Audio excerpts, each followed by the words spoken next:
சேர நான் இங்க வரம் ஒன்று கேட்டு என் மரணம் நெருங்கிடும் போதும் உன் நினைவில் வாழ்ந்திடுவேனே.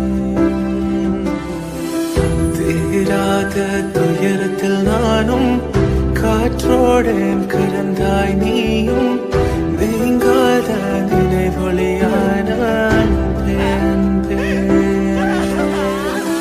மறு ஜென்மம் இருந்தால் கூட உயிரே உன் கரம் பிடிப்பேன உன் கால் தடம் நான் தொடர்வேனே.